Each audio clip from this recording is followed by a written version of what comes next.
প্রধানমন্ত্রী নরেন্দ্র মোদীকে হারাতে ইন্ডিয়া জোটের ওপর আস্থা রাখতে পারছে না আসাউদ্দিন ওয়াইসি। তিনি জানিয়েছেন যে তিনি তেলেঙ্গানার মুখ্যমন্ত্রী কেসিআর এর সঙ্গে রয়েছেন। তিনি কেসিআর এর নেতৃত্বে নতুন জোট গঠনের দাবি রেখেছেন। তিনি বলেছেন, ইন্ডিয়া জোটের জন্য আমি আমন্ত্রিত না হওয়া নিয়ে চিন্তা করি না।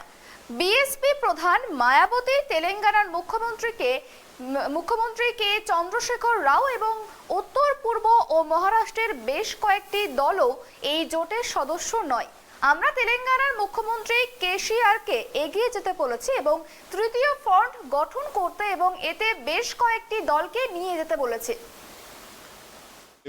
मुझे इसकी कोई फिक्र नहीं है, ना परवाह है कि हमको नहीं बुलाया गया, बल्कि इसमें तो बहन मायावती भी नहीं है, केसीआर नहीं है, नॉर्थ ईस्ट के कई पार्टीज नहीं है, इसमें कई हिंदी हार्टलैंड के महाराष्ट्र के जो छोटी पार्टियां हैं जिनका एक बहुत बड़ा रोल है वो नहीं है।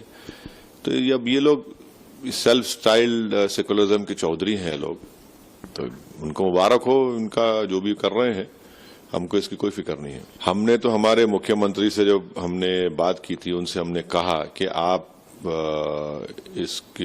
इसको लेकर आगे बढ़िए, पेशरफ करिए और एक थर्ड फ्रंट बनाइए जिसमें आप खुद टीआरएस होगी, दूसरे जो पार्टीज बाहर हैं उनको लीजिए। ये एक बहुत बड़ा पॉलिटिकल वैक्यूम इस देश में भी है और मैं समझता हूं कि उस पॉलिटिकल वैक्यूम को अगर केसीआर लीड लेंगे उसको वो फुलफिल कर सकेंगे, फिल कर सकेंगे।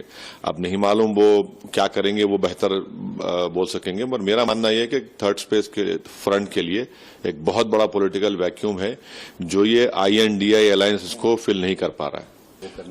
अगर आप हमारे पार्लियामेंट की स्पीचेस को देखेंगे तो मैंने एक नहीं 2 से ज्यादा मरतबा मैंने इस बात का डिमांड किया है कि 50% की जो रिजर्वेशन की लिमिट है उसको ब्रीच करने की जरूरत है और 50% की लिमिट को ब्रीच इसलिए करना है क्योंकि जो 27% रिजर्वेशन दिया जा रहा है ओबीसी को, वो समाज में वो लोग 80% के करीब हैं, तो 80% को 27% कैसे देंगे आप? तो उसको ब्रीच करना बहुत जरूरी है और हम उम्मीद करते हैं कि देश के प्रधानमंत्री और उनकी सरकार एक पार्लियामेंट में बिल लाएगी।